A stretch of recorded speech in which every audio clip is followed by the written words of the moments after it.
when you is.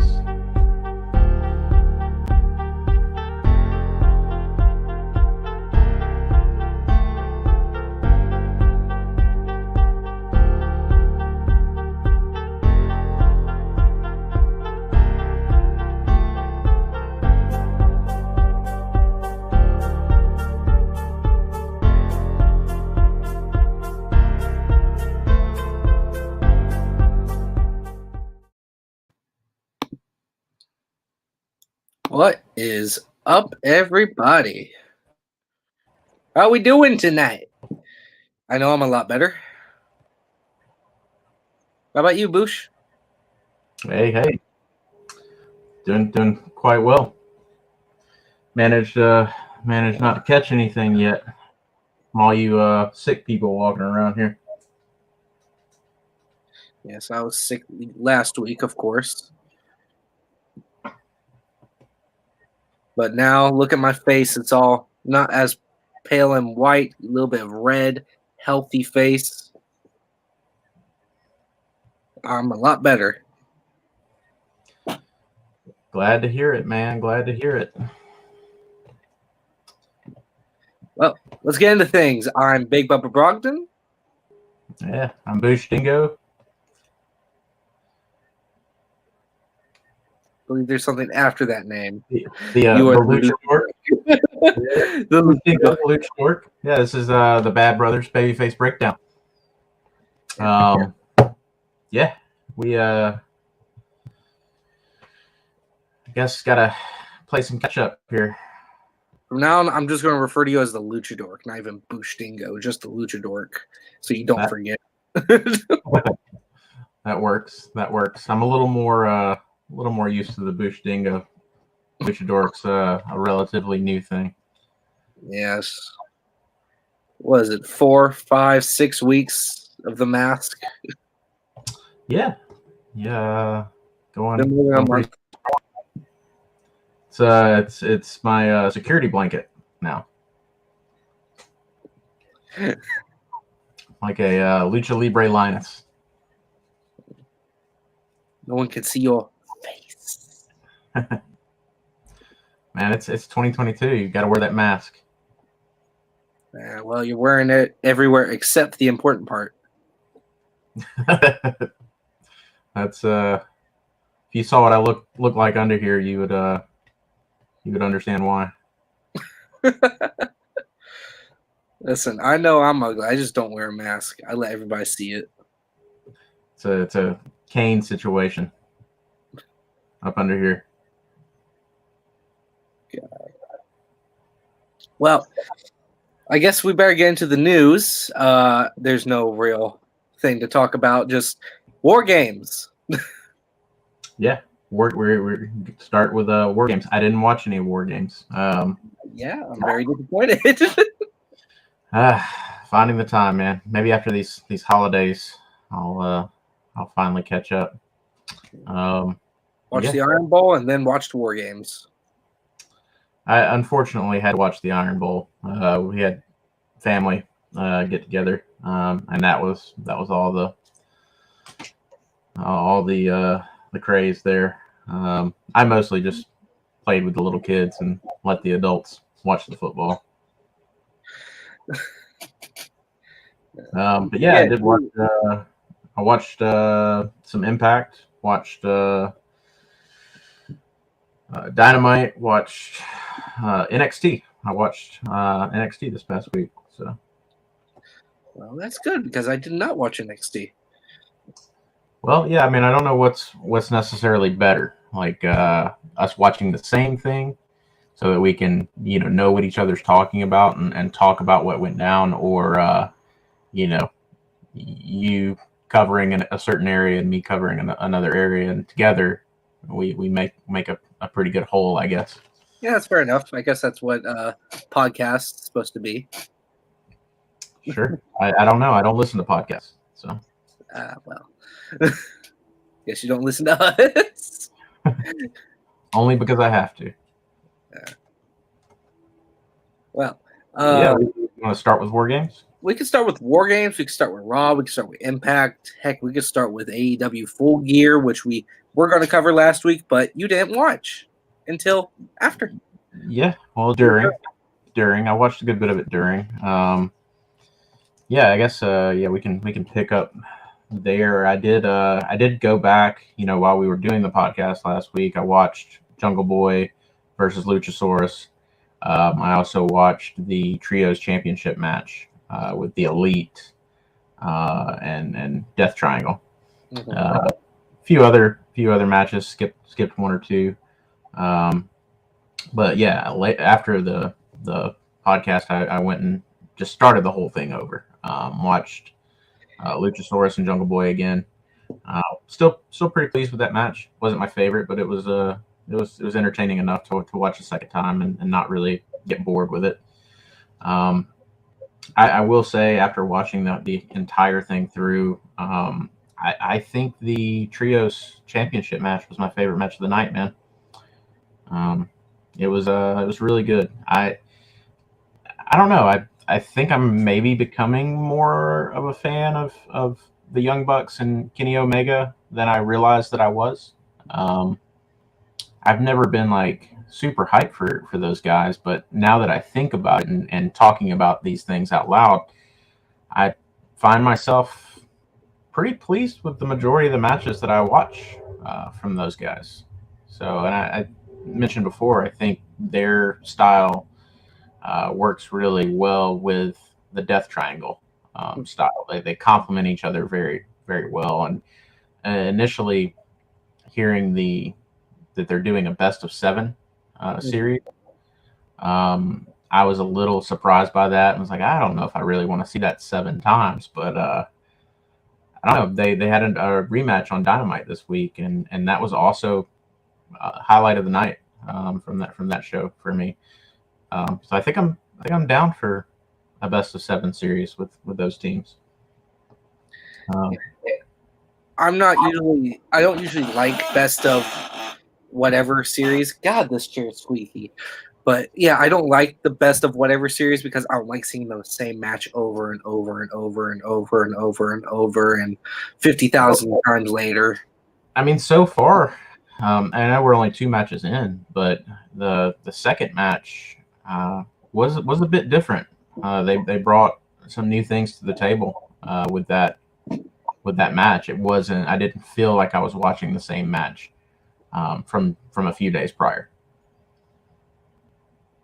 So I mean, if they can manage to keep it fresh like that, keep some surprises in there, do some new things.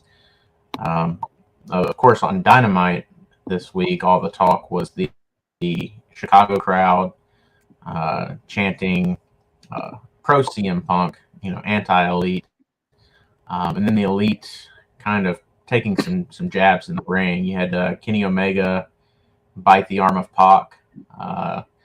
You had him do the go to sleep pose and the finisher.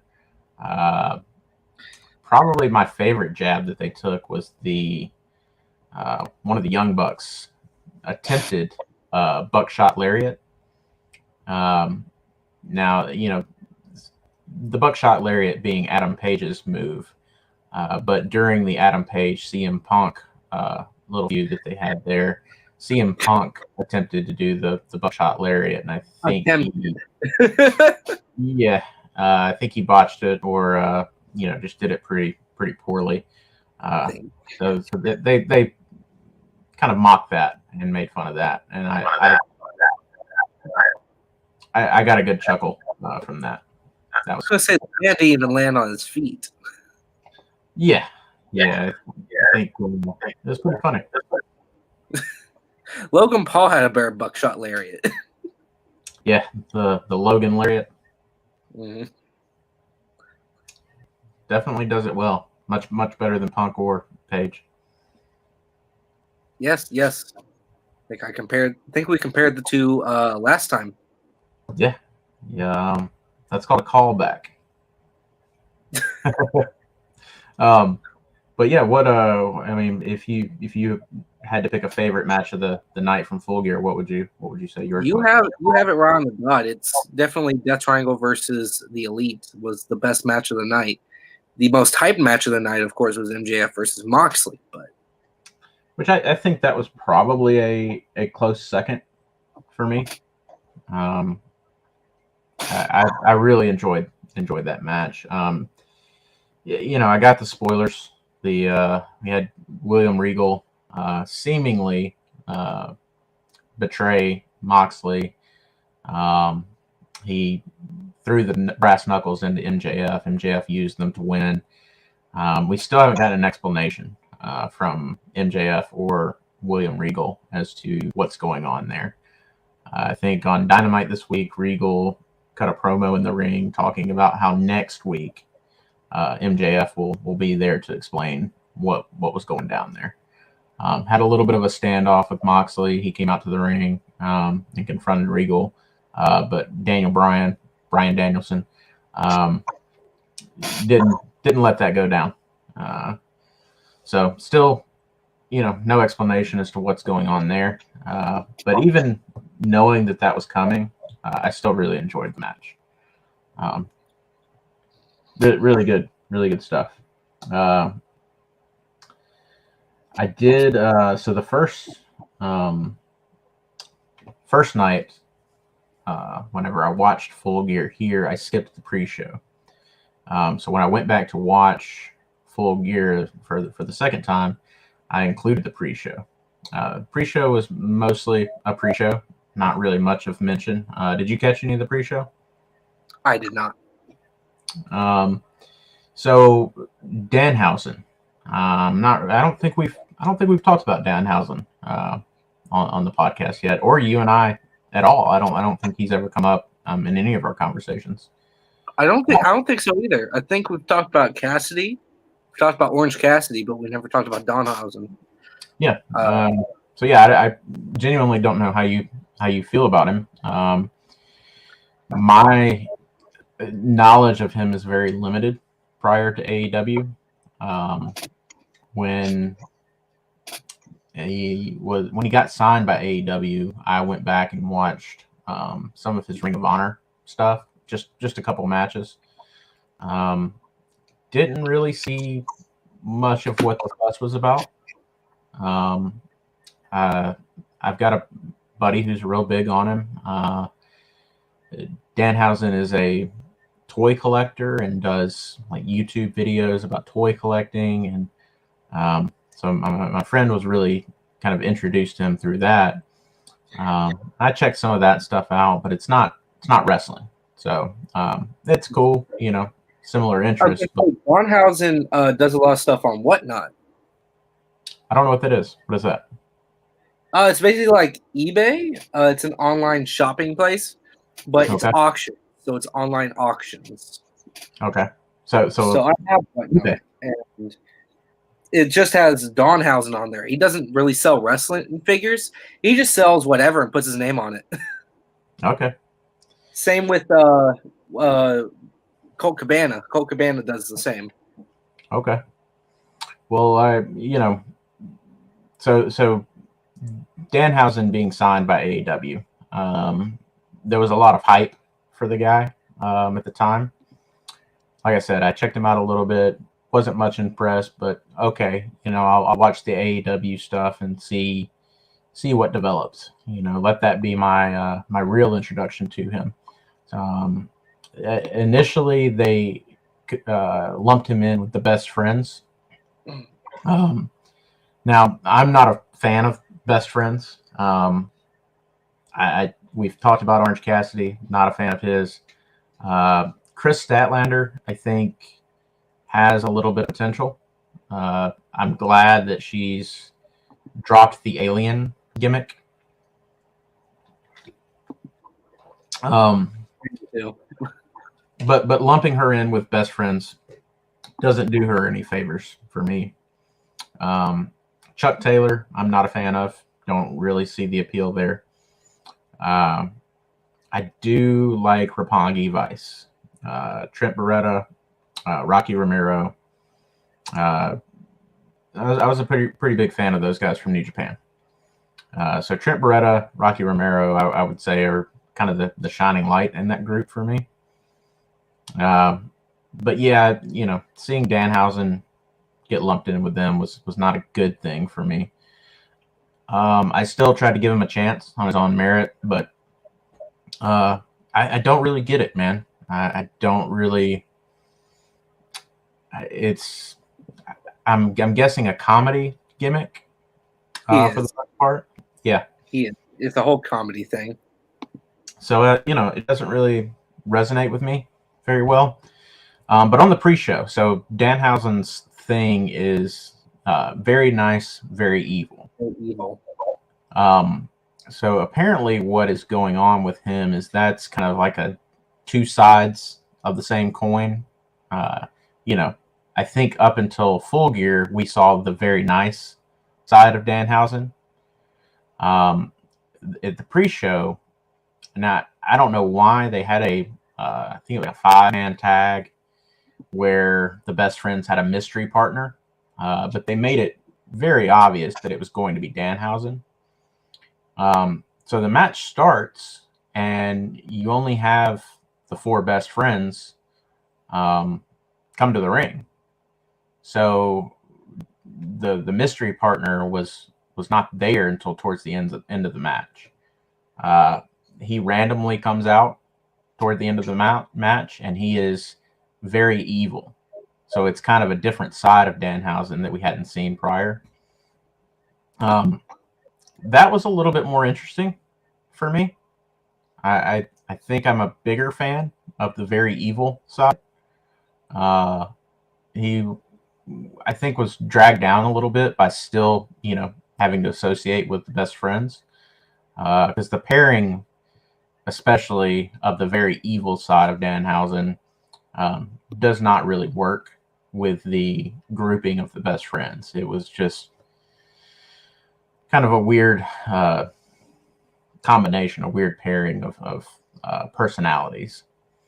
But it was intriguing, man. I would say at least if you can, check out the clip if you can find it online. If I come across it, I'll send it to you. But yeah, the very evil side of Danhausen, I think, might be something a little more appealing to me. So that was kind of my takeaway from the pre-show. Full Gear itself was a pretty solid pay-per-view. Yeah, another weird highlight, Sammy Guevara. I know we talked about it before, but what the hell was the guy wearing? He looked like he had just stepped off the set of a Lil Nas X music video. I don't even want to look at it. I don't even want to look at it again. It's quite bizarre. I genuinely think he lost a bet. So,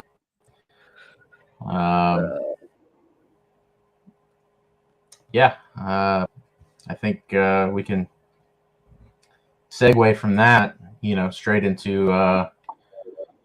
Oh yeah, that's the outfit in question. What is that? I don't like the letters on his nipples. Yeah, I don't know, man. That's very questionable.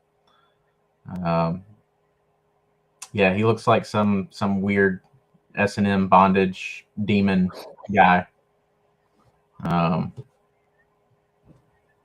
Yeah, I had to have lost a bet. Something had to have happened. I'd take it. No. yeah, let's. I think it's a good time segue into another bizarre costume choice. This we had the debut of Strips on NXT. So I know you said you did NXT, but you did catch that clip, right? Yeah. You just cut in and out for like a minute, like a lot.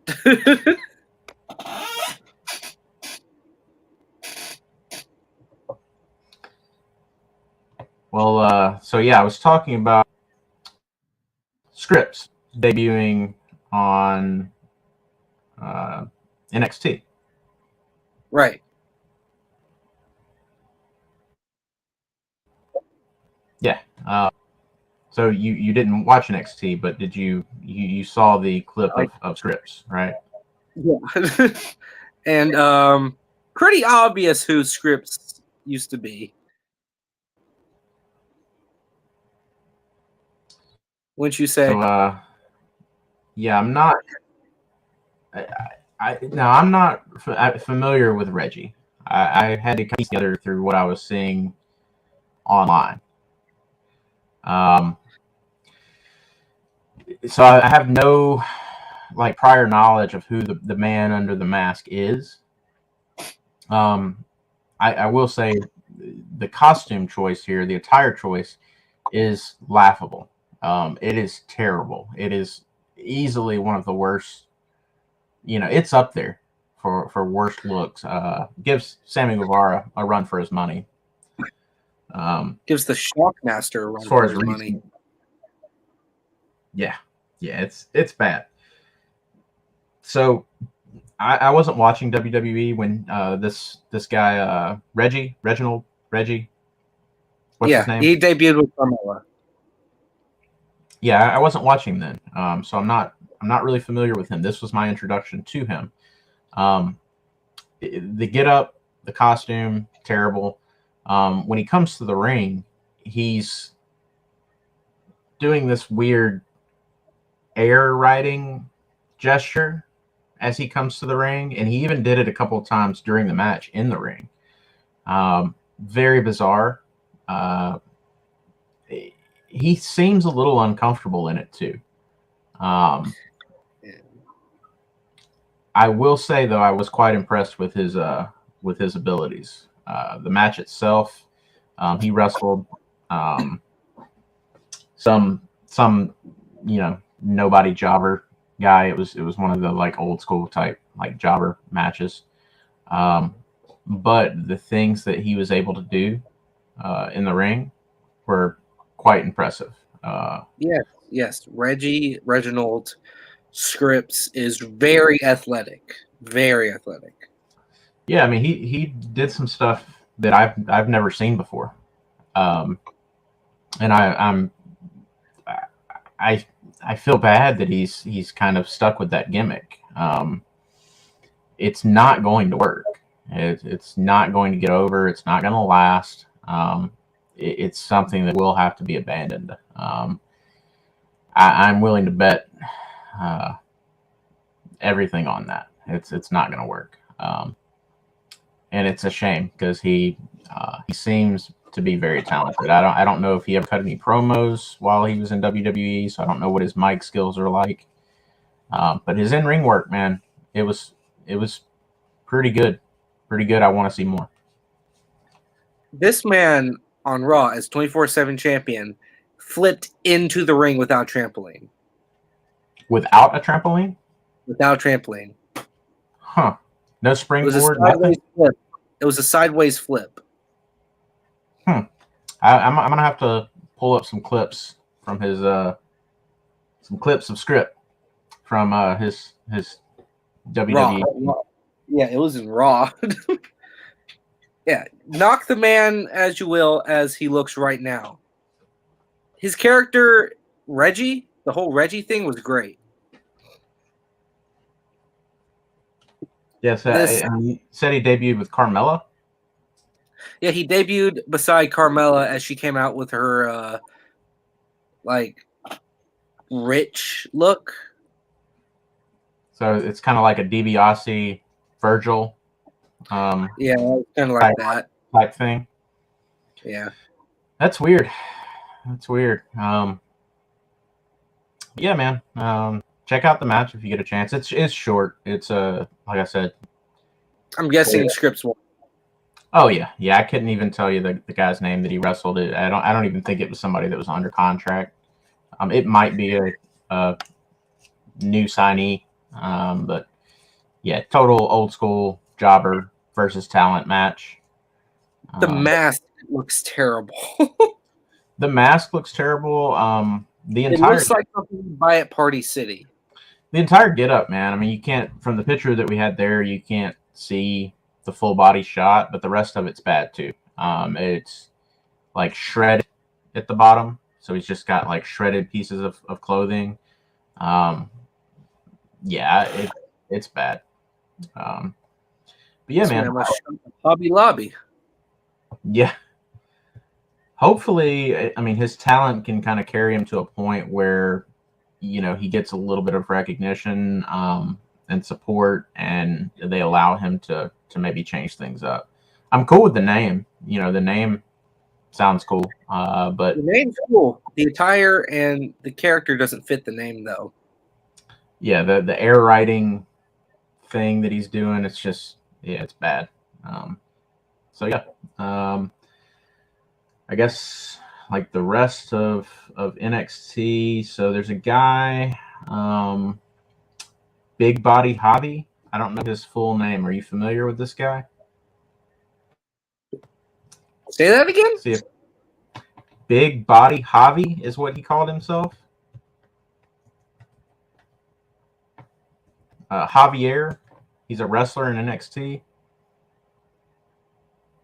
Is that not ringing any bells for you? No.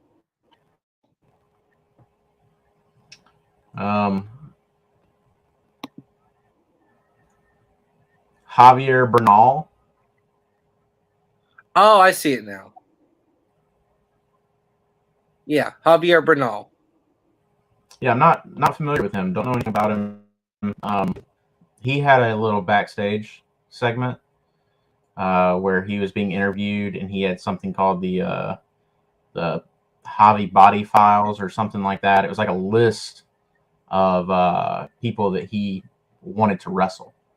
And I don't know if you remember Jericho back in his WCW day, whenever he was feuding with Dean Malenko, and he had the list of 1,004, 1,005 holds that he knew that he could do.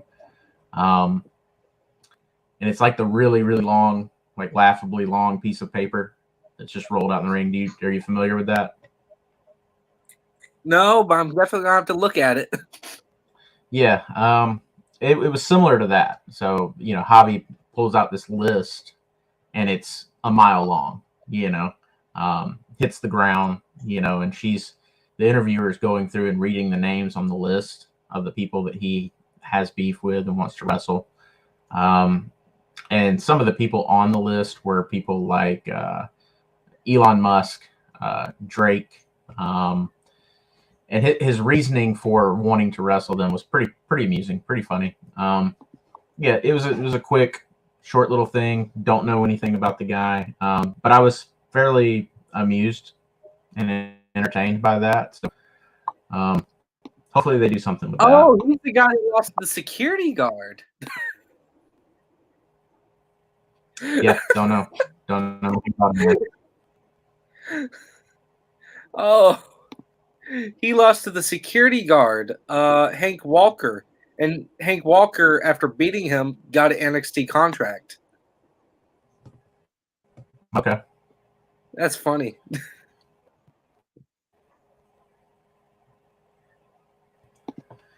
Well, there's I literally thought that guy was a nobody. I mean, and I'm sure he probably is at this point. But that was just one little thing in the episode that kind of stuck with me. I was thinking back to that from the episode. I enjoyed it. Take it for what it's worth. I don't know if that anywhere will be anything, but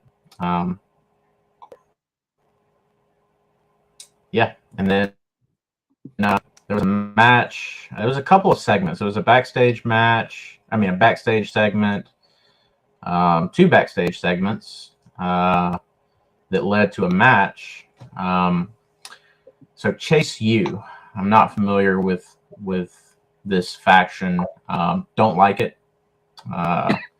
It's weird.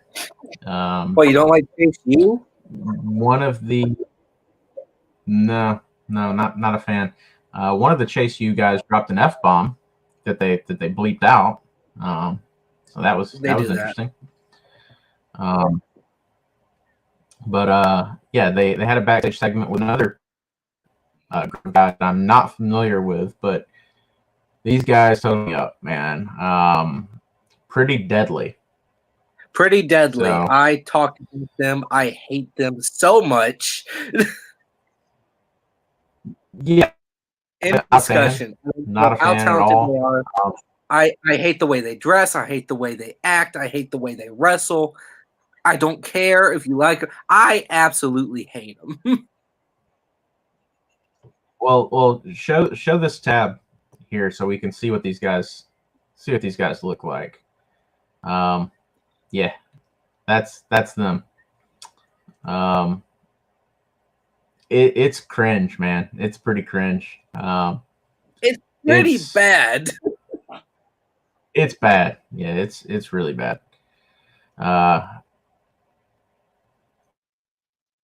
Don't know what's going on. I don't know what's going on there, man.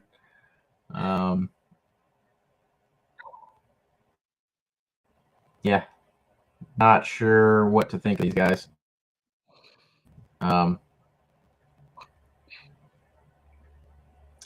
don't get it. If somebody does get it, if somebody understands what's going on here, please, drop a comment. Let us know what's going on. Explain, because I don't get it, and it's cringeworthy and bad.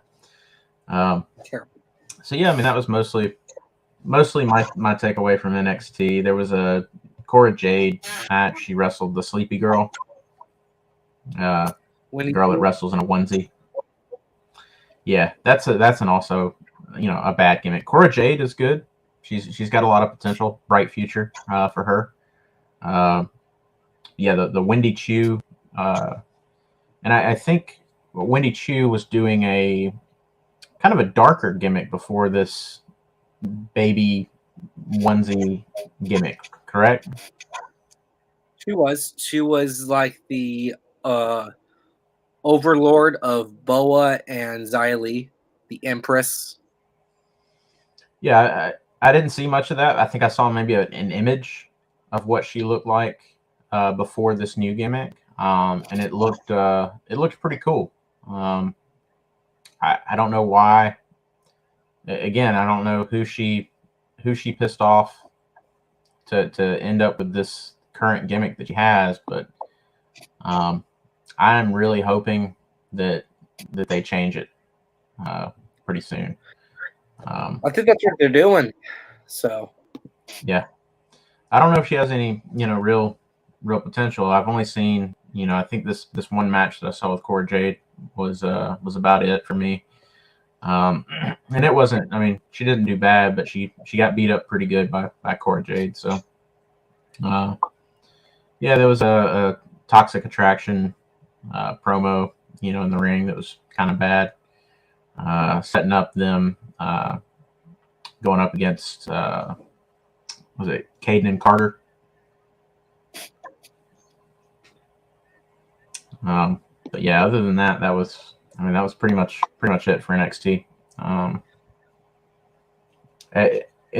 kind of on both ends of the spectrum, I think worst of the night of that episode goes to Scripps for the horrible attire, the horrible gimmick, but at the same time, I'd say best of the night goes to Scripps for that performance in the ring. Yeah, you need to check out some of Reggie's stuff. Oh, I will. His athleticism says it all. Yeah, it's on my list, man. He's definitely somebody that I'd like to see more of. So, but yeah, I guess that's Full Gear and NXT.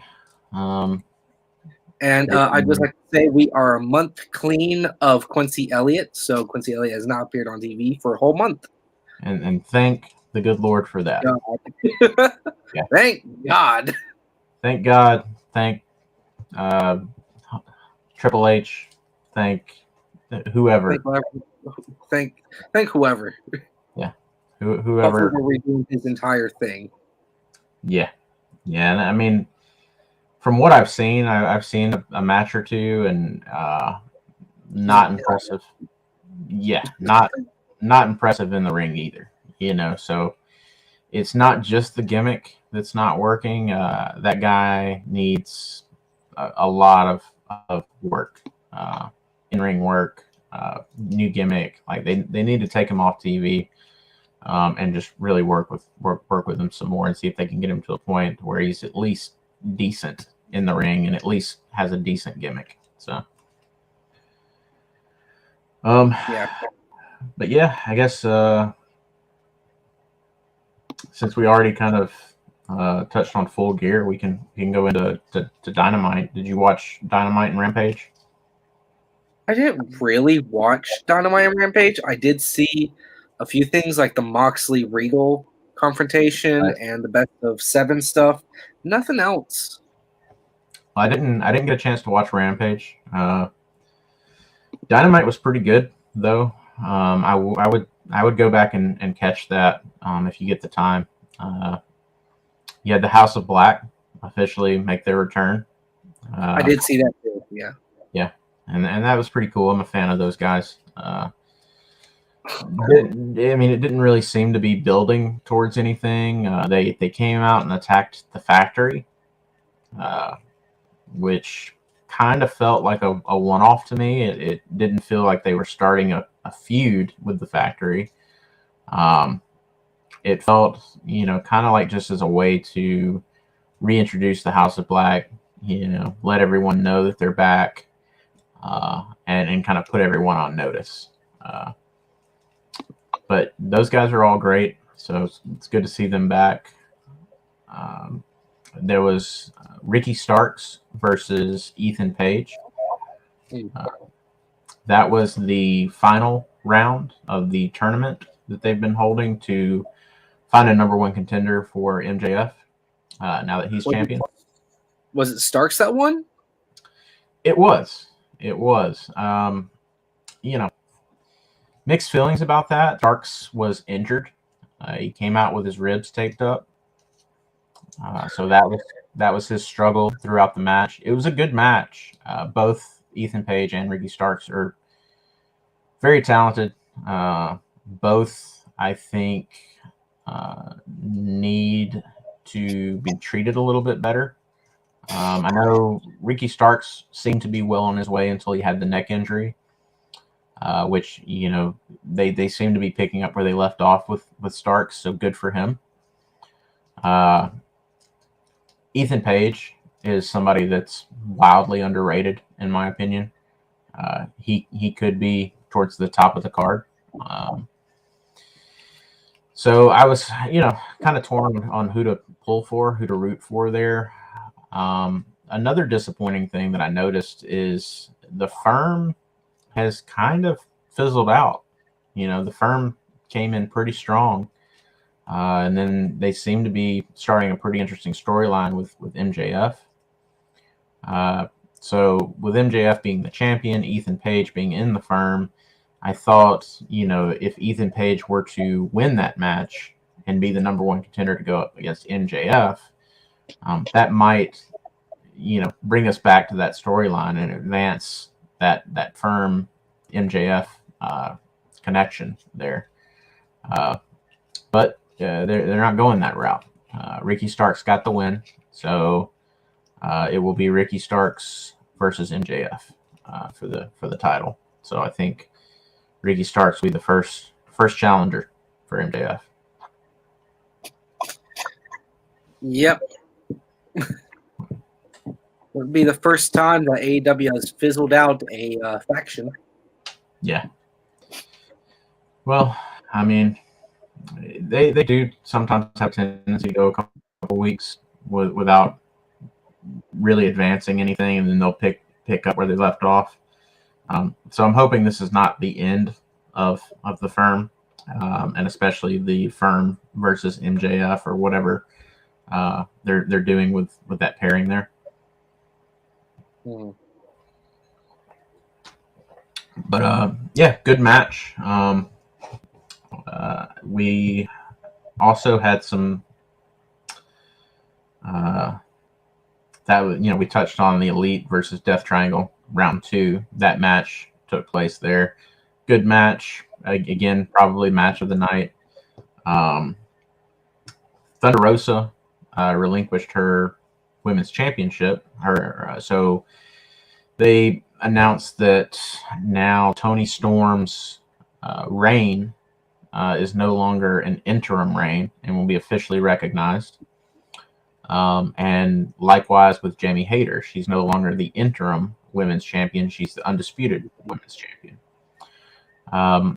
I don't know how you feel about it. I know you maybe know a little bit more about MMA and how the MMA world works, how they do things with interim championships. I'm not familiar with that. Don't really care to be. I don't like interim championships. I never have. I don't like it, and I don't care if MMA does it. I don't watch MMA. I watch wrestling. So the MMA argument doesn't really work for me. Not a fan of interim championships. You either defend the championship or you relinquish it. Yeah. It doesn't matter if you're injured. I mean, sucks to be you, man. But some of these injuries, when these champions go out, it is really undetermined how long they will be out for, or if they will even be able to return.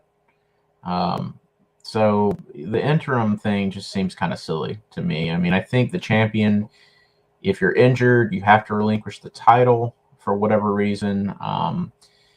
When you're, recuperated from your injury and you're able to return, I think you should be given a rematch. You should be given a title shot opportunity with whoever the current champion is. I think you're owed that. But yeah, you either defend, or you relinquish, or you're stripped. One of the best examples is Finn Balor. He was never interim Universal Champion. He was just relinquished to the title. Oh yeah. Well, yeah. Finn Balor was the first Universal Champion. He had to relinquish the title because he was injured. So who was the second? Who got the belt after that? I don't recall. Rollins. Kevin Owens Kevin Owens. Okay. Yeah, and Kevin Owens wasn't the interim Universal Champion. He was the Universal Champion. Yeah. It's the interim stuff is silly to me. So I don't know what's going on with Thunder Rosa. I don't know if you've heard anything. Nope. I'm not sure if she's on her way out from AEW. I don't know if she's just going to be on the shelf a bit longer than they initially thought. Not sure what's going on there. So be interesting to see. I like Thunder Rosa. Okay. I'm not a big fan of her, kind of from what I've read and seen online, her attitude outside the ring leaves a little bit to be desired. But I mean, her in-ring work, her gimmick, her look, I think is all pretty good. Aside from she had that one, I guess. Are you familiar with the incident where she was no selling in the ring or punch some Evil East maybe, or I don't know. There was some actual like beef that she had with somebody that some things got a little real in the ring. I've never heard of any of that. Okay, well I'm unprepared, so I don't know all the details there, but I know she's had some issues in that regard. So yeah, glad that she gave it up, and we can kind of move on though. So the Acclaimed. I know you're big on the Acclaimed. They had a segment that was pretty interesting. I'll go on record and say that I'm officially over the scissor me daddy ass catchphrase tagline. It's extremely over, and it's still very popular with the fans. So I get why. I mean, it's wrestling, so they're going to, when something works, they're going to run it into the ground. But yeah, I so still like it. yeah, still amusing to you. I want to get a shirt. Yeah. Okay. I want to get a shirt, but for sure, people in the household won't like it, so I can't get it. Yeah, that would be a bit controversial, I'm sure. Um, I you know, I, the it was amusing at first. A few weeks into it, I was feeling my amusement start to kind of wane, and now I just roll my eyes. Um, so, but they had a interesting little tidbit with Billy Gunn. So Billy Gunn is 59 years old.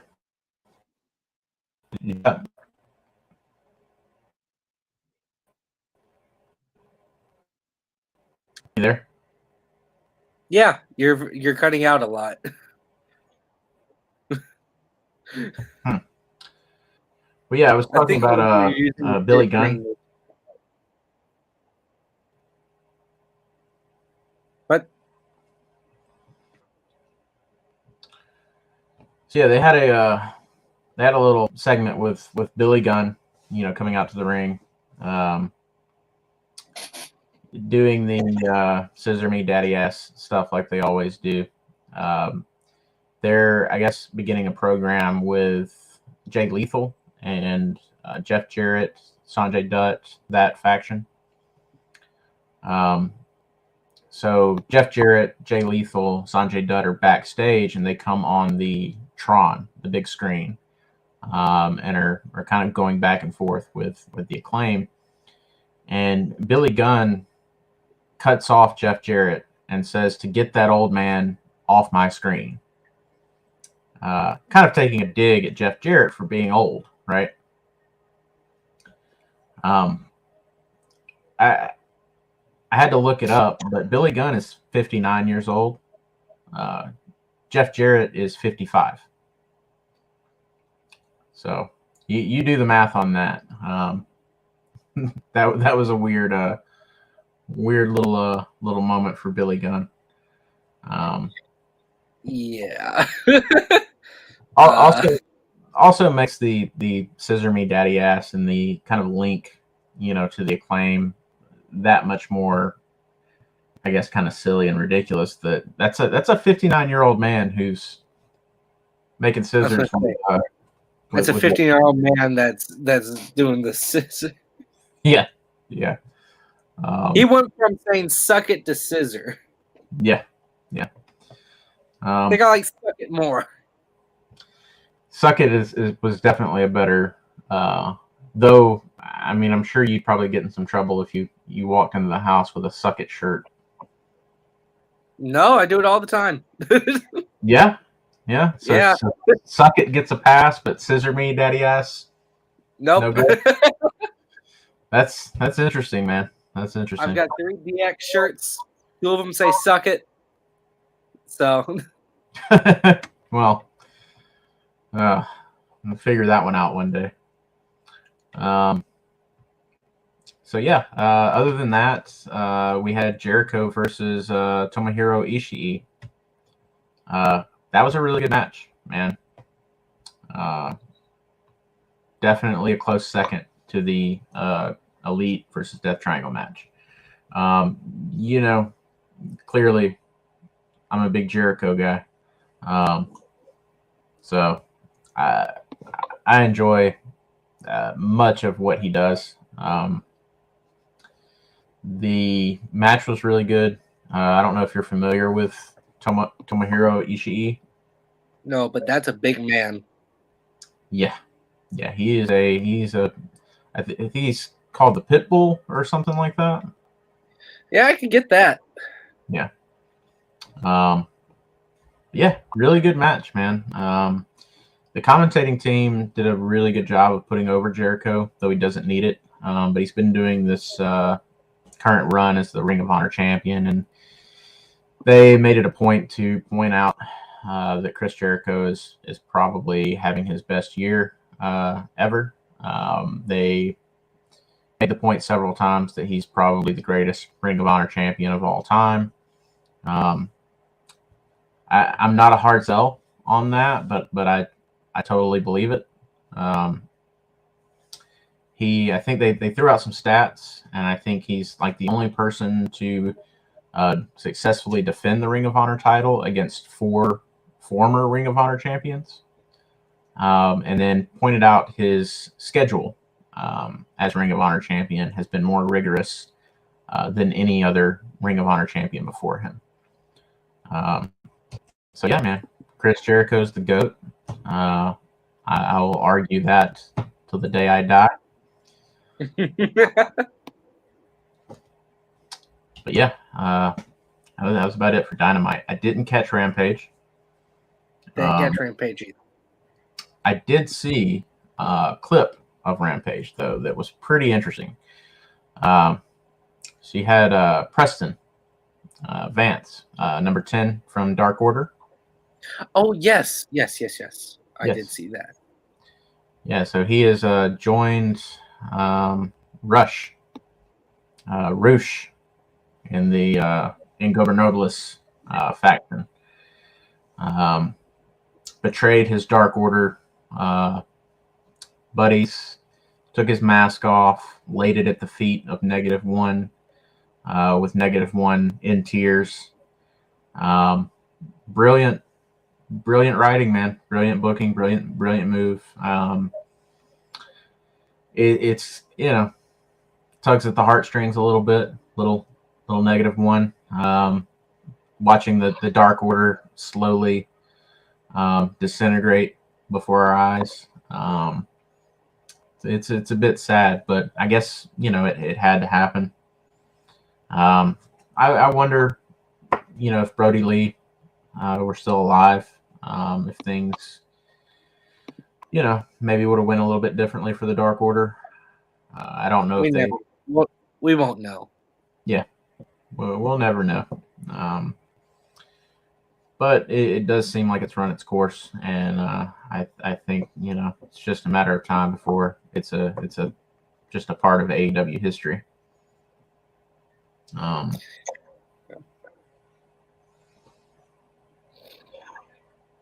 But yeah, good stuff.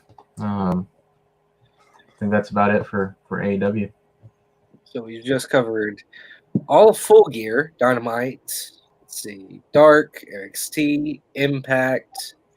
Got anything for NWA? No NWA this week. We actually did not talk about Impact. So we can jump to Impact real quick, and then we can get on to War Games. Impact had, I guess, some pretty good stuff. Now, pretty much last week's episode of Impact and the week before is what I watched this past week, and Overdrive. So a lot of Impact this week. Man, you just went full in on Impact, didn't you? I'm an Impact fan, man. I have been for some time. It baffles me, how many wrestling fans sleep on Impact and don't give it a chance. They do have their share of problems. I think one of their biggest problems is not being able to hold on to talent. They lose a lot of their good talent to WWE, AEW. I'm not sure why that is. I don't know if it's a money issue. I don't know if it's a something to do with kind of the office, backstage politics. I'm not really sure, but they managed to hang on to quite a few people. So guys like Tommy Dreamer, Moose, Eddie Edwards, they've got their group of guys that have been there for Chris Sabin, been there for a really long time and seemed perfectly happy there. But for whatever reason, they have trouble hanging on to talent. And I think that's part of the reason that people don't really stick with Impact, because there's a bit of a revolving door as far as the talent's concerned. Right. But they continuously have some good matches, man. I don't remember. I think it was maybe the week before episode of Impact, but Black Taurus or Taurus. Are you familiar with him? I think I was familiar with the team that they were a part of. So Black Taurus is part of Decay. Right. Yeah. He had a match against PJ Black, and I know you're probably familiar with PJ Black from Lucha Underground. Yep. PJ Black is looking kind of goofy these days. Some questionable. That's an understatement. Yeah. Also has some questionable attire choices and a questionable look. But he's super talented. So that was a good match. Black Taurus and PJ Black. So yeah, I would seek that one out. See. Yeah. Wait, I'm just looking at this now. PJ, I did not know that. PJ Black, former WWE superstar Justin Gabriel. Oh yeah, you didn't realize it was the same guy? I did not realize that. How's it taking me this long to see? Oh my god. Yeah. So yeah, you were watching him in Lucha Underground and didn't even know that you were watching Justin Gabriel. No, I didn't.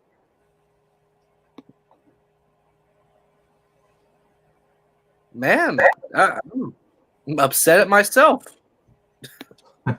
I mean, to be fair, you put up a picture of Justin Gabriel and a picture of PJ Black, and they do look like two different people. So, except for face, I guess the face is the same, but body-wise, different. Yeah. It's completely different.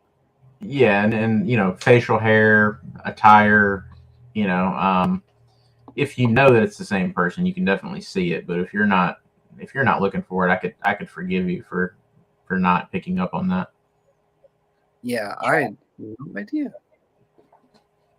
I'm a little mad at myself. You call yourself a wrestling fan?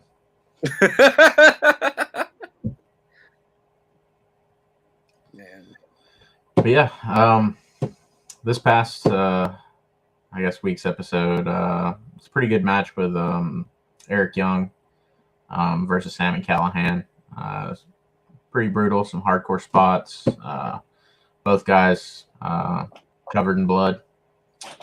Sami Callihan came out on top. He won that match.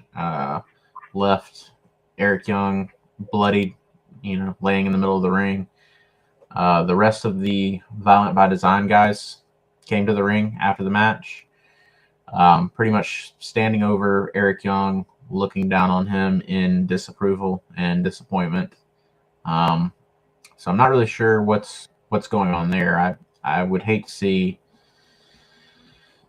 dissension within the ranks, especially after adding Alan Angels and Big Con to the lineup. So I don't know what to make of how they left that off. But that was a pretty decent match. And then yeah, the Bully Ray, made his return to Impact. And that's been a pretty interesting storyline to follow.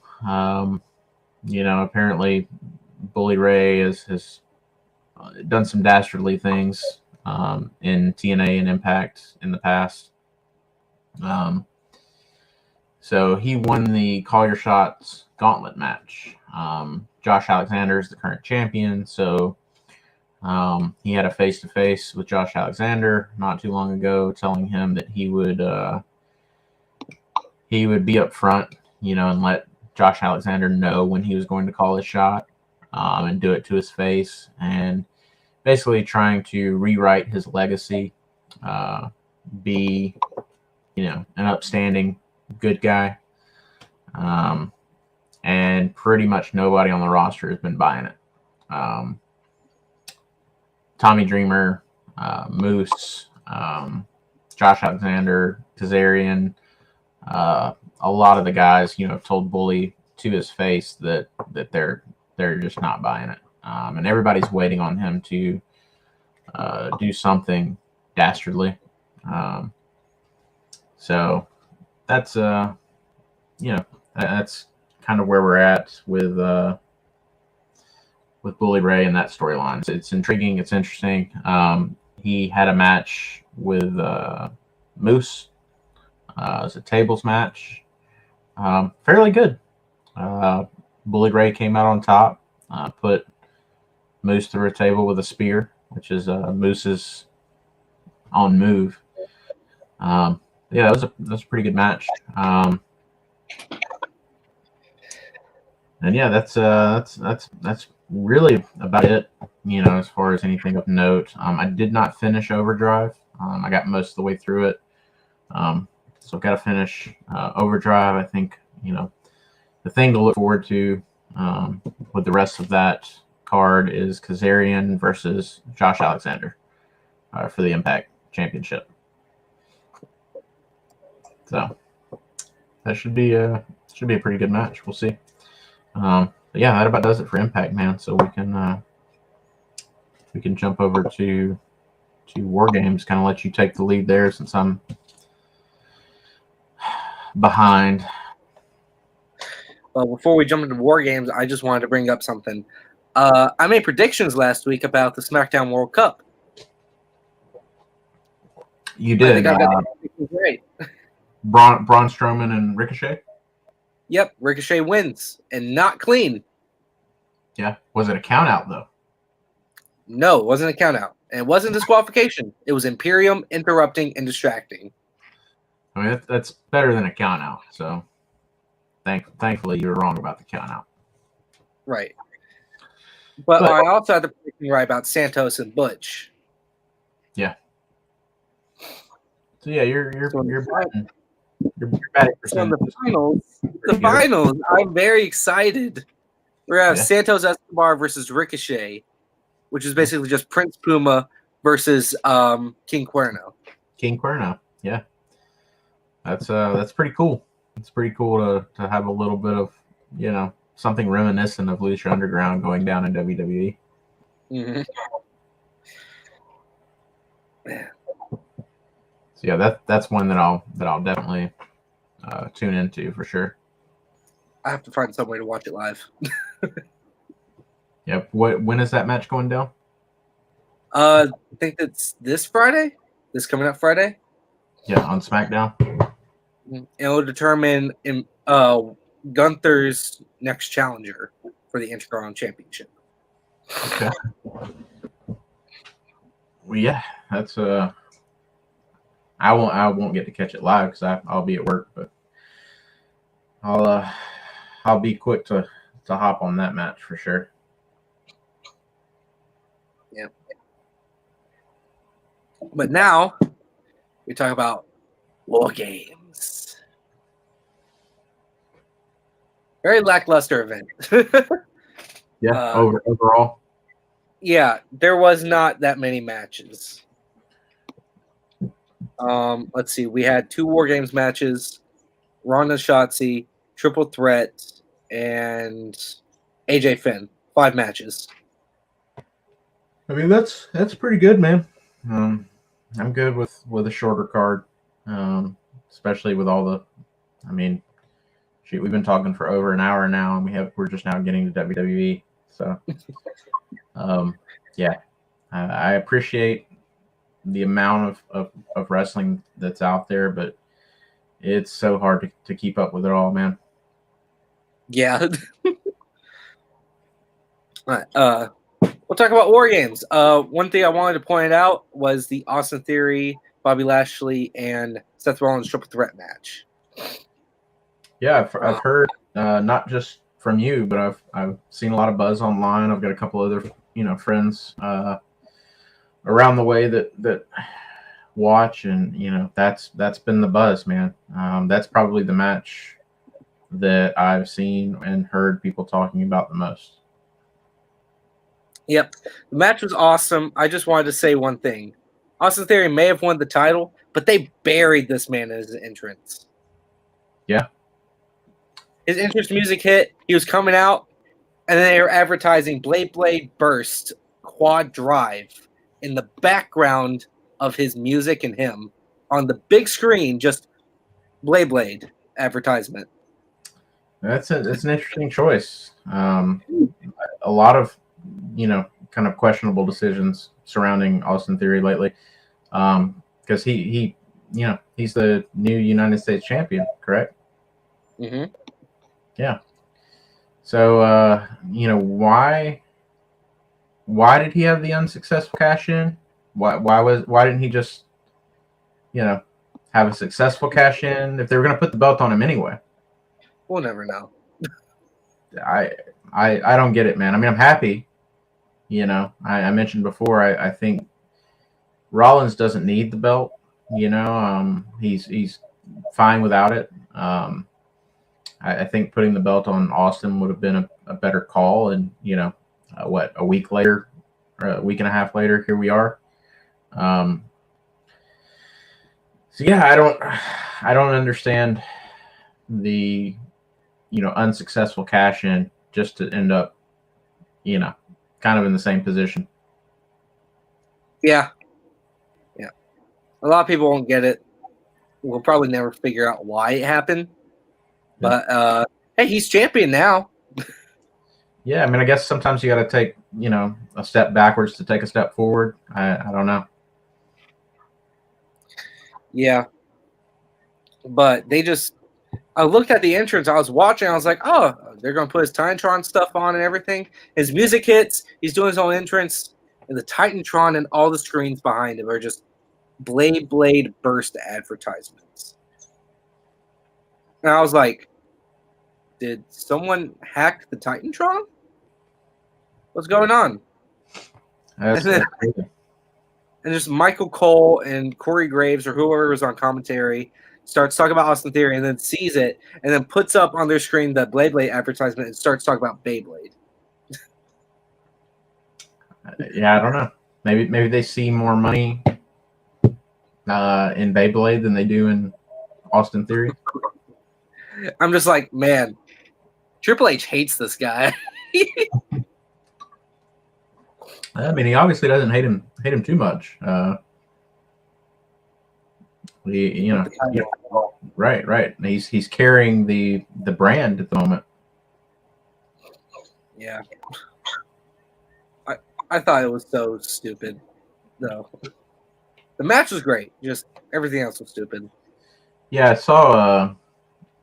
I haven't watched the match. I did see the double full Nelson.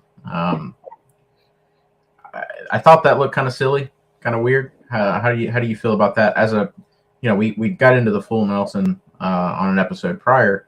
As a amateur wrestler yourself, how do you feel about the double full Nelson? Is that something that's even feasibly possible to really carry out? Well, we're talking about Bobby Lashley that did the full Nelson. Right. On people like Theory and people like Rollins. Right. Full Nelson, you can break out of the full Nelson easily with broad shoulders, big traps, big wings, big wingspan to come down. Rollins and Theory don't really have giant wingspans or giant shoulders. Well, individually, but the two of them combined. Yeah, two of them combined. I guess it has to go around the same way that Rusev does the stack up for the Game Over for Miro, or Rusev for the Accolade. He does the double stack up and does it to people at the same time. Yeah, that seems a little bit more possible to actually get it locked in. Right. Yeah, the double full Nelson, it didn't really seem like he had it fully locked in either. it seemed a little loosey goosey. Yeah, no. I saw that they're putting the arms way up like this, Yeah. trying to get them to sink it in, make it look believable, but Yeah. it didn't work out. If Yeah. it were to lock in, it would affect the same way the Accolade would. It only affects one person, the guy closest to the arms. The guy on Yeah. bottom for the Accolade is going to feel it the most. The guy closest to Bobby is going to feel it the most. Yeah. So, but yeah, heard good things about the match. So the super stomp was pretty good. oh, I did see that. Saw the super stomp. Again, Rollins is fantastic, man. He's very good at facial expressions to convey, emotion and kind of help you to get inside his head and see a little bit of what he's thinking. So the moment, that Theory and Lashley were lined up and Rollins was in the corner and he got the idea, like you could see the moment that he landed on it in his head, which, we know it's planned. They probably went over that spot beforehand, but he did a very good job of telling that story character-wise of, like him in the moment thinking to do this. Like, it never crossed his mind before, It's like he just had this novel idea, light bulb, this would be great if I can do this. And he does it. And it was pretty cool. Yeah. It was a really great match. I almost want to watch it again. Have Peacock so I can. So yeah. I mean, I'm sure you will. It's that's what tells you it's really a good match when you want to go back and watch it again. So we've talked about the best match of that night. I want to talk about the worst match of that night, which was Ronda Rousey versus Shotzi. I could see that. Ronda's not bad at the sports entertaining. She's not bad at the wrestling thing, though. She's not great at either. She, I think, has maybe done a little bit better than I thought she would with the transition from MMA to the WWE universe. I'm not crazy about her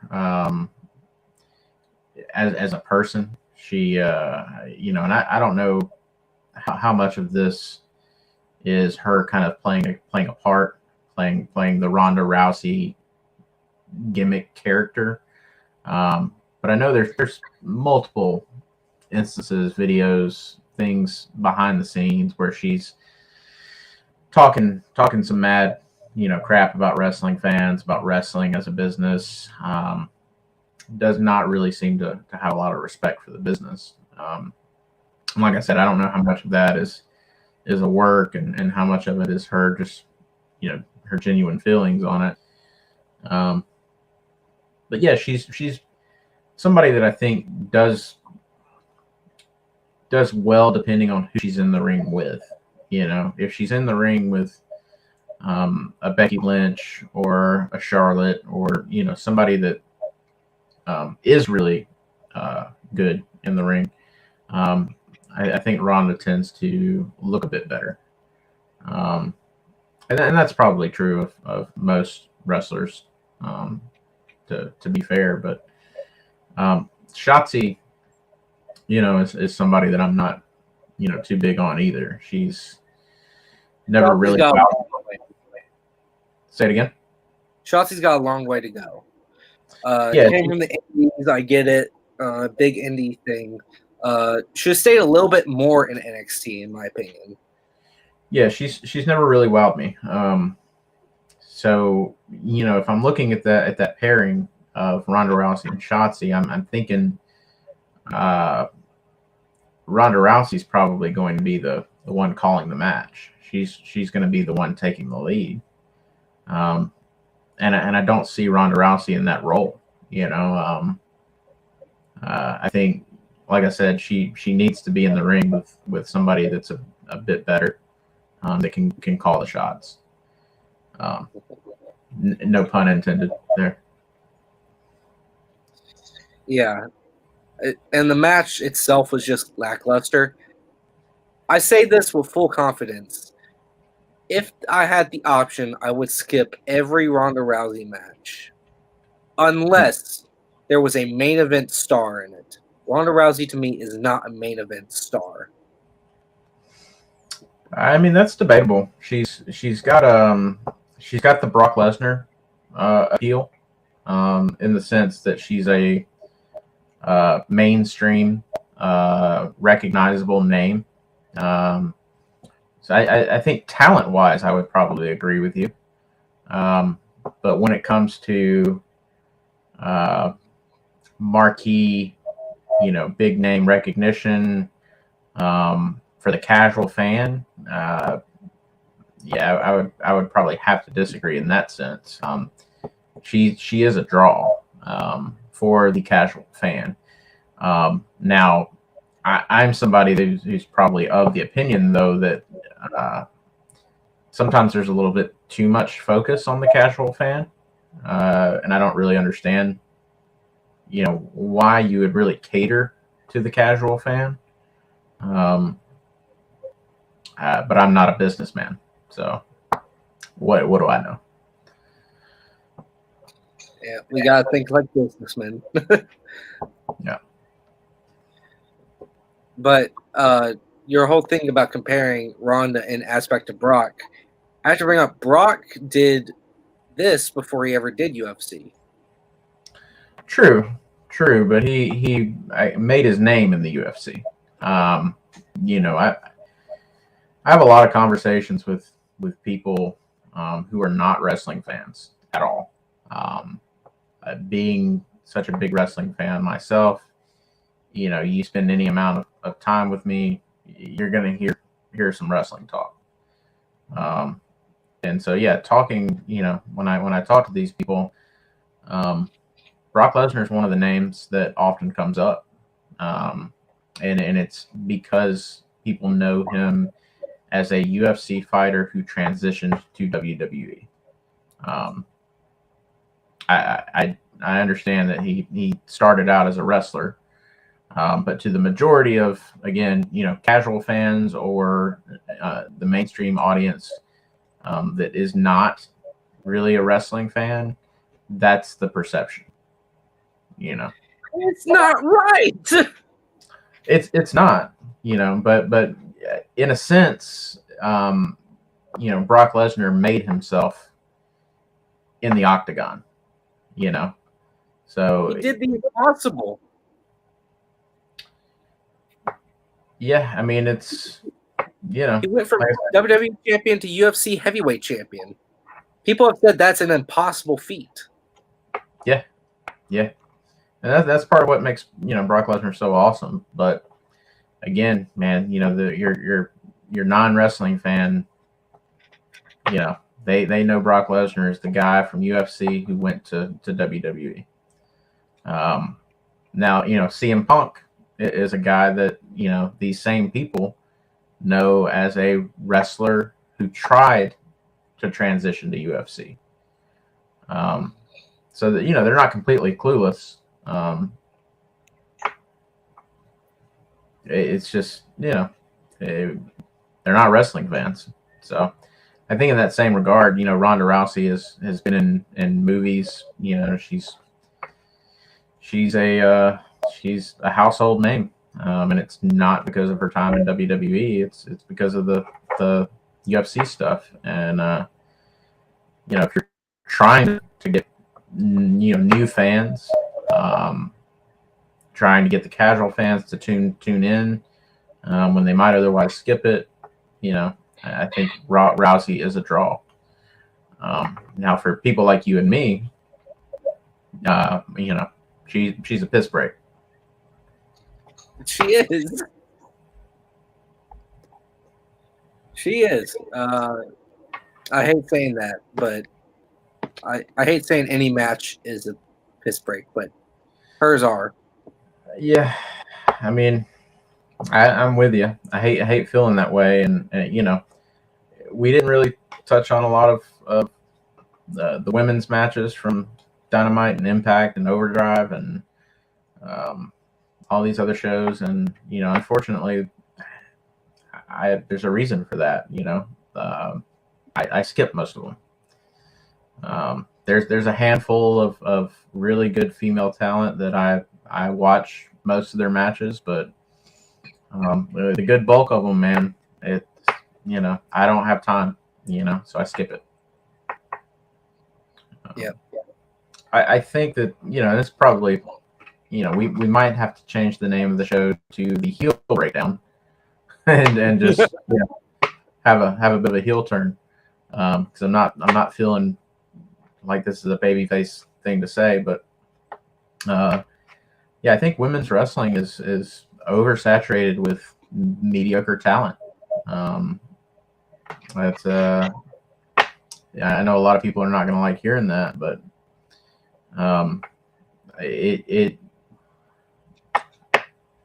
it's the truth, man. It's the truth. It's true. It's damn true, in the words of Kurt Angle. I hate to say it, but I have to agree with you. It's a lot of women's wrestling these days are filled with women competitors that either are not good or experienced as they should be on main roster stuff. Indie stuff is indie stuff. Yeah. You can keep building still an indie. But when you come to like WWE, you're no longer indie. You're professional. Right. Yeah, and some of these women are put in spots that they shouldn't be in way before they're ready, a little too quickly. I think it's become trendy, you know, to want to showcase women's wrestling for I don't know, virtue signaling, or whatever the case may be. But it's not really done women's wrestling any favors as a whole, because you end up showcasing a lot of female talent that really has no business being on your TV screen. Just the way that it is. I love you, ladies, but yeah, the truth is the truth. Ouch. Talk about controversial, huh? I know, right? So yeah, I don't know how we got off on that tangent, but I also don't know how to segue from that. Styles versus Balor. We had OC and Judgment Day face off again between the one-on-one Styles, AJ Styles versus Finn Balor. Well, I think that's a fairly good fairly good segue, because I can say nice things about Rhea Ripley. Well, she wasn't there. Well, she's affiliated. She was in the War Games match, but she wasn't. Right. So I wanted to bring up a little something. I believe this was the first time AJ Styles and Finn Balor faced off in a one-on-one match since TLC of 2017. That's yeah, I don't. WWE's kind of toyed with the idea of I don't know if they know what they want to do with Balor and Styles.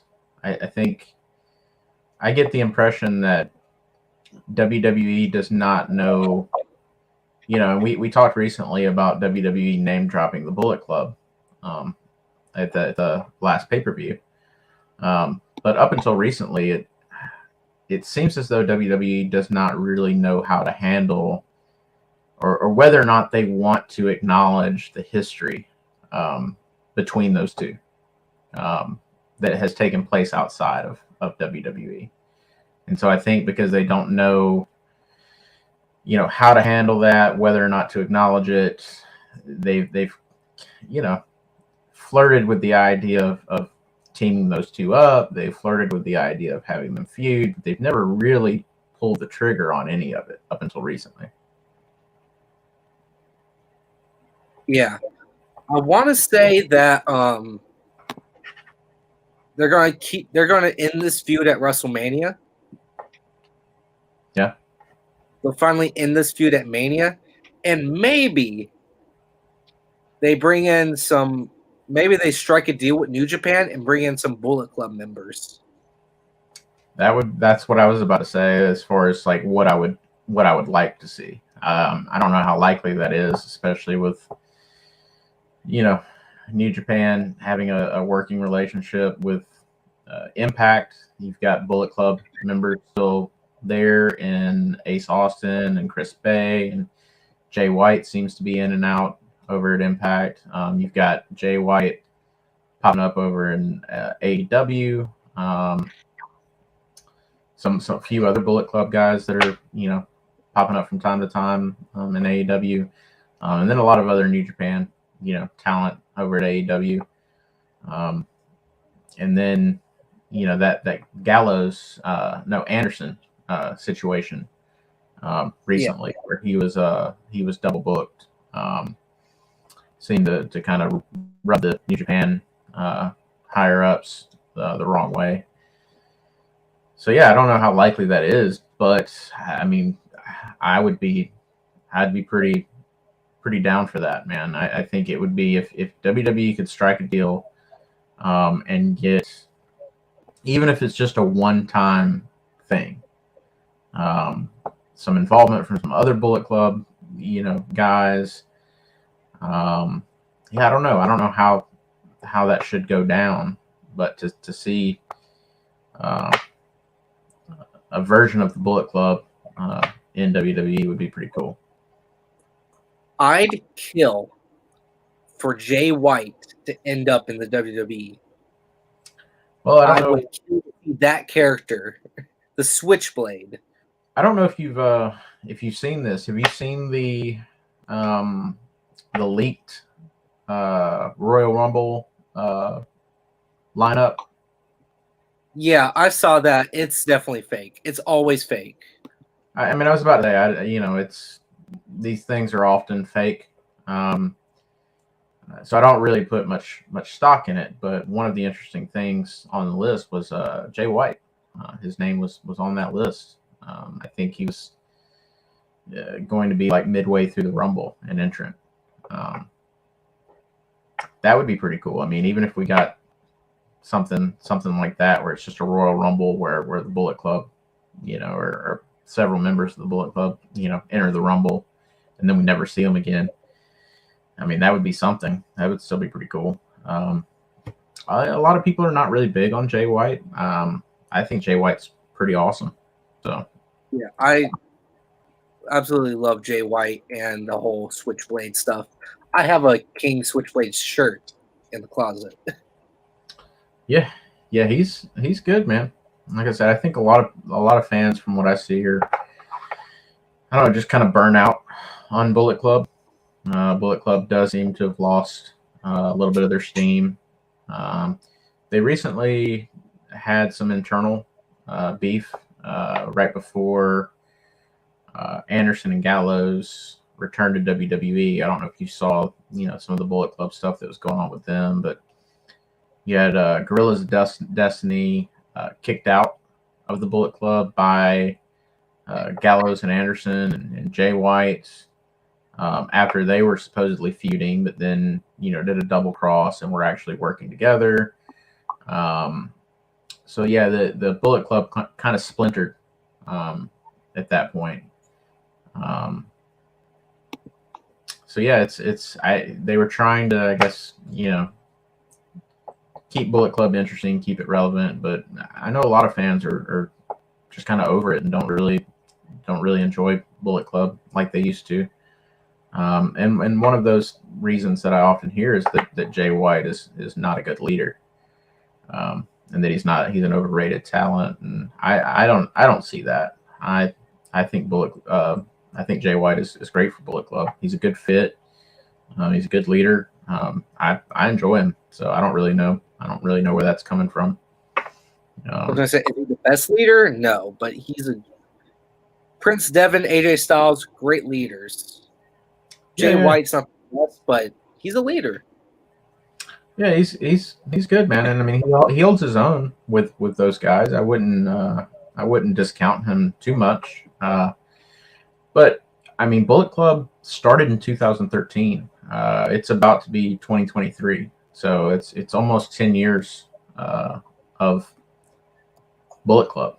So that would be pretty interesting if WWE were able to work some magic there and do some sort of recognition for 10-year anniversary of the Bullet Club. That would be pretty cool. But maybe off the top of your head, NWO. How long did that last? What, three, maybe 4 years? If we're not counting, WWE bringing back, let's not count that. But 4 or 5 years. The WCW days, we got maybe 4 years of NWO, and honestly, probably 2 or 3 of those years were, kind of lame. Most people were over it pretty quick. DX, was that about a 2 or 3 year, maybe 4 year thing as well? No, that went on a little longer. Did it? Yeah, I think that went on for 6 years? Okay. Well, I mean, probably likewise, I'd say that kind of fizzled out at a point, and got to a point where a lot of people didn't think it was cool anymore and didn't really care. So I don't know. I don't know what other factions, stables, maybe lasted as long as Bullet Club has, or even close. I think a 10-year run for a stable to still be pretty cool and pretty relevant. And I mean, right now, if we're counting AJ Styles and Prince Devitt and the OC, you've got Bullet Club presence in at least 3 different, big promotions. So 10 years after the fact, I think that's pretty impressive. And we're talking about Bullet Club and WWE. What about a dream match between the Bullet Club's Tonga and Tama Loa versus the Jimmy and Jay Uso? Oh yeah, Guerrillas of Destiny and the Usos. That would be great, man. I think it would be a really good match. Because that's been a dream match for everyone for years. Yeah, I would be down for that. I don't know what's going on. I haven't checked in with New Japan lately, so I don't know. The last little bit of what I was seeing with the Bullet Club was the Impact stuff. And they had Guerrillas of Destiny show up there, and they were kicked out of the group by Jay White. Jay White brought in Chris Bay and Ace Austin, and which I think I like Ace Austin. I like Chris Bay. I don't necessarily see those guys as Bullet Club material, though. It's definitely a step up for them, but maybe a step down for Bullet Club.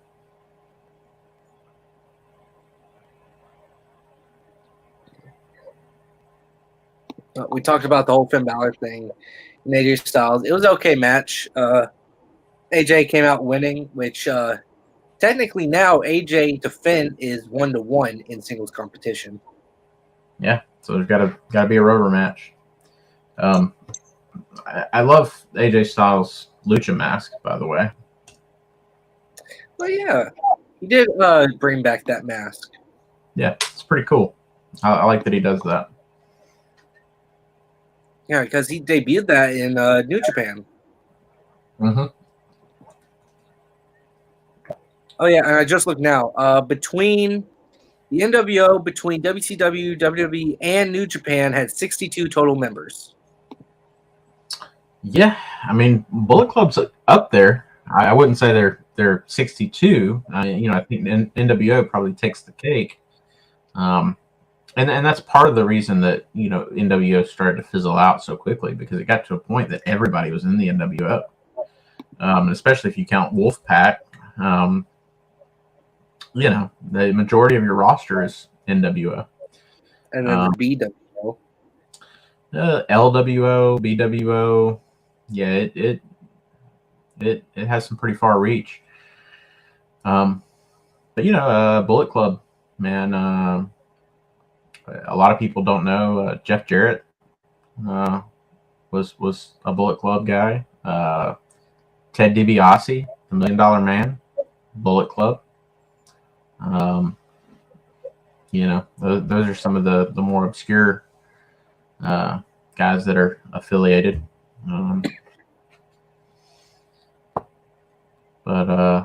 Yeah, I mean, they have a pretty big membership, especially if you're counting past members as well. Yeah. Let's see. We got the War Games matches left on the list to talk about. Yep. So the women's War Games match started off the pay-per-view. It was honestly really good. There was a lot of spots, but just not enough interesting wrestling. Yeah. So what were the teams in that? Let's see. We had team with Bianca Belair. She had Asuka, Alexa Bliss, Mia Yim. Mia Yim, or Minchin is what she goes by now. And the returning Becky Lynch. Okay. So and then you had Team Damage Control, which was Bayley, Dakota Kai, Io Sky. Then you had Rhea Ripley join the team, and then Nikki Cross. Nice. That's a pretty good team. Yeah, that team I expected to win. I was like, they all have the same energy. So just to kind of, I guess, redeem myself a little bit from the earlier conversation, a lot of the women that you just named, I do really enjoy, and I think deserve their place on the roster in the spots that they have. Rhea Ripley is great. She's, we've mentioned before, she reminds me a bit of China. She's big, she's built, she's fit. She can hang with the boys. So yeah, big on her. Again, we've touched on Nikki Cross. I'm a big fan of hers. Love Nikki Cross. She's kind of the opposite end, in comparison to Ripley. Nikki Cross is very small, but she's a firecracker. She's pretty awesome. Alexa Bliss, is another one that's really small. But Alexa Bliss is well-rounded. She's good in the ring. She's got a good look. She can talk. She can cut a promo. She's really been good with just about anything that WWE has thrown at her, gimmick-wise, storyline-wise. She makes it all work. Alexa Bliss is great. Bayley is great. Becky, Becky's the man. She's great. So yeah, not as big on Mia Yim. I like Io Sky and Dakota Kai. All right though. So yeah, I mean, most of the women there that you just named are some of the best doing it. So yeah. And I can confirm that her new name is Michin. Michin. And okay. I believe that's her choice. She wanted to call herself Michin, and the commentating team was having such a hard time. They were like, Mia Yim, and the other time, Michin. I'm like, two different people? Yeah, make it official and pick one, Jim Ross.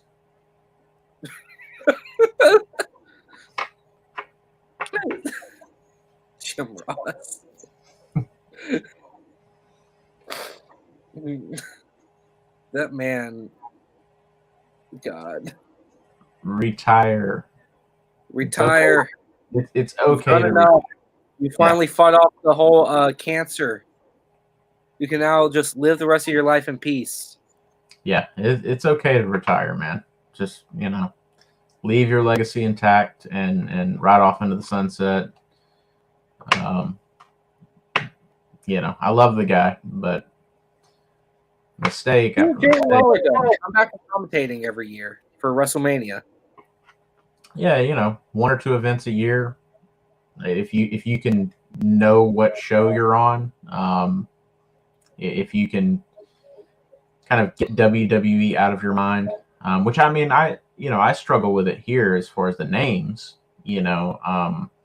I'm constantly calling LA Knight, Eli Drake. I'm constantly calling Bryan Danielson, Daniel Bryan. It's hard, to transition there, but I'm not getting paid for this. Jim Ross is getting some big stacks to do what he does. So Well, I'm convinced Jim Ross is just there. yeah, just happy to be there. It's like Stan Lee in his later years. They just have him like a puppet. Yeah. I mean, I'm not even sure legit if he knows where he's at sometimes. I mean, WWE Raw, he just blacks out and thinks that he's commentating Raw back in the '90s and has no clue what he's watching, what he's talking wandering off the commentary like Joe Biden at a conference. Right. Yeah, got notes written on his hand with the earpiece. Still not able to do it. No. And that's legit. I mean, the commentators have notes and they have earpieces, so you really don't have an excuse. I think one of my favorite parts of Jim Ross being in AEW is he forgets to mute himself. Yeah. And so I just watch Botchamania and they put subtitles underneath Jim Ross wherever he doesn't mute himself. And he will say some of the out-of-pocket stuff and some weird stuff about either female wrestlers or just his life in general. Yeah, I mean, the commentator team over at AEW is man, it's ripe with comedy. I mean, Taz is really good. Taz is awesome. Excalibur is really good. Shivani and Ross, I think, both need to hang it up. I'm a bigger Jim Ross fan than I am a Tony Schiavone fan. But yeah, they both need to kind of hang it up, and then they'll occasionally have William Regal on commentary, and I like Regal, but he says some of the weirdest, most bizarre things. He said something a few weeks ago, right? Man, it's a lot of it's stuff that I would be embarrassed to even repeat out of context, because it's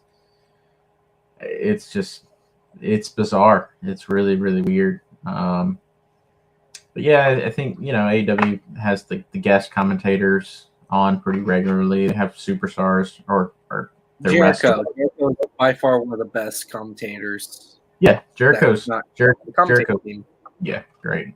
And I could see Jericho does the podcast, so I think that keeps him kind of on his toes, and it's what allows him to be good on the mic in that capacity. It's familiar territory for him, and again, he's the GOAT. So yeah, he can do it all. But yeah, one of the greatest insults have ever come out of Jericho's mouth. Stupid idiot. I use that on the daily. Oh yeah. That's a regular for me as well. And nobody ever really gets what I'm talking about. They think that I'm just calling them a stupid idiot, but really I'm making a reference that amuses only me. Which is kind of my trademark move. Say, listen, you stupid idiot. They're like, I'm sorry. I'm like, no. I'm not really calling you a stupid idiot. Yeah. I'm just amusing myself. Chris Jericho's hanging out in my head. We went from women's war games to commentating to Jericho. So Yeah. We're way off track. But yeah. Well, back on track. The women's war games in total lackluster. Not really good wrestling. There were great spots. There were great face-offs, between Rhea Ripley and Becky Lynch. It was a good little callback to Io Sky with the trash can, except she didn't fall with the trash can. She was hit a couple times with the trash can on her head, kind of like a drum set. But it was pretty good. And with Team Bianca Belair winning, I think Becky Lynch got the pin. Yeah, I could expect that.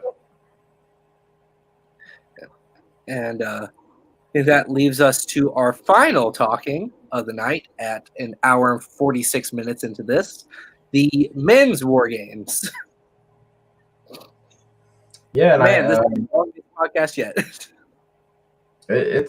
It probably will be whenever all is said and done. We've went a little bit longer than this before, but we're not done yet. So I didn't watch the match. Don't know how good the match was. I did see a few key points of the match. I saw the aftermath. Definitely seems pretty interesting. Still gonna watch it. Hopefully tomorrow I'll get to knock out War Games. War Games that match was great. Started off with Jey Uso and Butch, and I think it was very patriotic. I say patriotic. Why would I say patriotic? Sorry. I thought it was very well written that the next Bloodline member to come out and help Jey Uso, Roman selected Sami Zayn to do it. Right. Jimmy Uso was ready to go out there. He said, no, Sami goes out there. It's good writing, man. They've definitely been telling some good stories with the Bloodline stuff. I never would have thought that Roman Reigns and the Usos would be, one of the main reasons that I want to tune in and watch. Even Sami Zayn, I've been a big fan of his since the Generico stuff. I like Sami Zayn, but for him to be one of the biggest draws for me in WWE is not something I could have foreseen. Yeah. Zayn's interactions with everyone was phenomenal. His interaction with Kevin Owens was almost heartbreaking. Yeah. Kevin Owens. I was going to say Kevin Owens the stunner, tries to pin him. Ref counts 1, 2, coming for the third slap, and Zayn stops the ref's hand. Yeah. Looks Owen dead in the eyes, and it's like confronting him. Jimmy Uso comes out of nowhere, tries to hit super kick on Owens. Owen catches it. Zayn goes low. Yeah. Yeah, they were almost, I guess, planting some seeds beforehand, trying to make you think that maybe Sami was going to betray the bloodline and align with Kevin Owens or something like that. I knew it from the start that Zayn wouldn't betray and that Bloodline would come out on top. There was no way that Sheamus and the Brutes were going to come out on top. I knew coming in, Bloodline's going to win. What's the story going to be? Yeah, I would have. I think that was the key. I would have put my money on Bloodline winning that as well, but that's not really the interesting part. The interesting part is the storyline there. Which comes to my prediction for WrestleMania for the world title picture.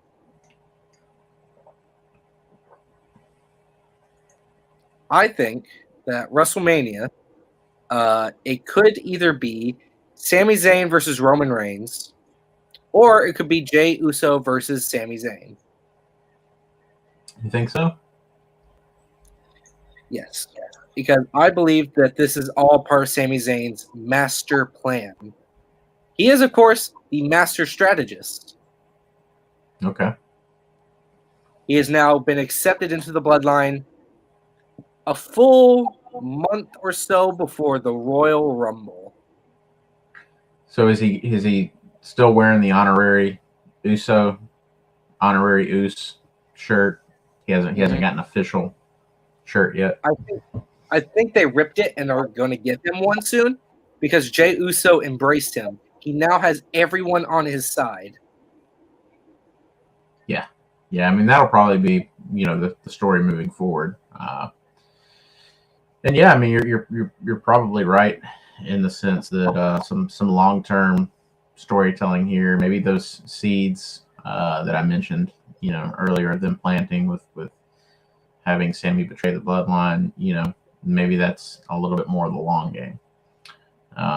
Because, like you said, he's finally accepted by every member in the group. And I think, even the ones who accepted him before probably have that much more faith in him after War Games. Or, here's some food for thought. What if Sami Zayn gets the bloodline to turn on Roman Reigns? Maybe they like oust Roman Reigns and Sammy becomes like the new leader of the bloodline. No, what if just they get tired of Roman? What if something happens like Solo gets a shot at the title and Roman tells him to lay down so he can get the win? Or like one of the Usos are getting a shot at the title all of a sudden, or win the Royal Rumble, or just get number one contendership. And Roman tells him to lay down so this will be best for family or something. And Zayn just starts pushing everyone around, telling them, it's just.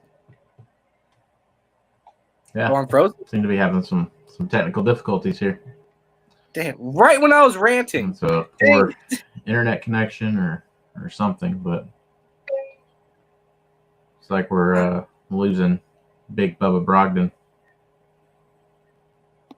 Dang it. I was ranting too.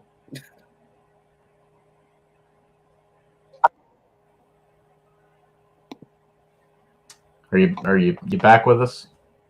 I hope so. Am I? Testing. Yeah, yeah. I mean, your last 2-minute rant totally didn't come through, man. Come on.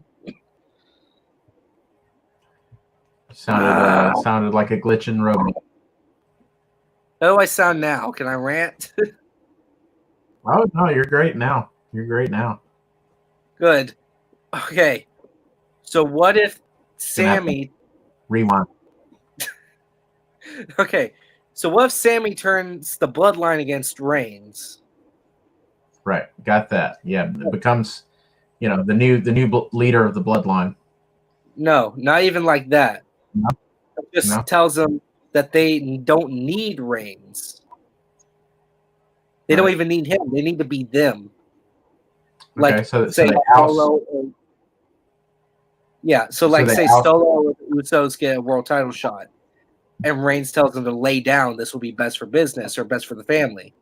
Right. And they have to do it because Reigns is the leader. And so Sammy comes up to him and talks to them like, "You're really going to do this?" Yeah. I think what's best for family is that you be family. Right. If it's an opportunity, y'all fight it out. Why would you lay down? So would they just oust Roman and disband, or oust Roman and be a leaderless group, or? Yeah, be a leaderless group. It could be. Solo could go to Raw, or Solo could be with the Usos. You could have Solo and the Usos versus a full-on New Day. You could out Roman. You could out Sammy. Yeah. Yeah, I mean, there's a few different ways that could play out and go down. Yeah, and I'd love to see it. Of course. Yeah, I mean, at this point, I'm along for the ride, wherever it takes us. Exactly. We are currently 4 to 5 months away from WrestleMania 39. Sure. I forget what number. Yeah, WrestleMania is Hollywood. Yeah, I have no idea. But we'll see what happens, I guess. Yeah. I think, with everything that's been going on with the bloodline, they'll probably be at the forefront of that. So, that at least I think will be entertaining, if nothing else. Yeah.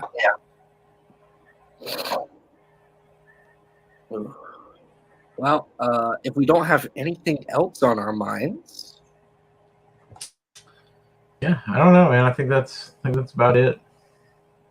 I think we pretty much touched on everything of any importance. At least the stuff that I saw. yeah. We just went through all of the weekly news except for Raw because nothing interesting really happened on Raw. Yeah, I didn't feel the need to watch Raw or SmackDown this week. I caught some results and clips online of I guess the important stuff. So didn't really feel like there was much need to actually go through the whole shows. Yeah, other than like the whole LA Knight Bray Wyatt thing going along, but Yeah, I saw all that in clips. So and it's interesting, but think they're going to need to kind of flesh that out a little bit more before I'm like we'll see what happens this Friday. Yeah. Thank you all for watching, either live or recorded. This has been a long stream and a very controversial one, and just a stream, just the Babyface breakdown in a nutshell. Yeah. Well, sorry for those that I may have offended, but not sorry. Let's see, you've got little people wrestling under your belt. Let's see, you've got women's wrestling under your belt. Is there any other thing that you've done controversial? You glitched up there again, man. Well, it wasn't important. Yeah, it's the list of controversies that I've been involved with in this very short time span. I'm pretty sure people in the comments will figure it out. Yeah. Go back and watch the previous episodes if you care to know which buttons I've been pushing. Yeah. Well, I think that's going to do it for this week. We'll see you all next week, where we do the exact same thing but without any pay-per-view talk. Yeah. And hopefully a subject. Find us on Instagram. Give us a follow there. Find us on YouTube. Give us a subscribe so we can start doing this live stream on the official channel. Yes. And leave a comment or two and give us some feedback. And lost Big Brogdon again. You lost me again. Lost you again? Are you back? I should be back. I don't think I went anywhere. Well, you did on my end, so. Oh, I'm sorry. It's all good, man. Well, yeah. You guys have a good week, and you as well. Take care, and we'll see you next time. This is Boosh Dingo, the Luchador, signing off. Big Bubba Brogdon signing off. Yep. Well, y'all take it easy. Peace. Bye, everyone.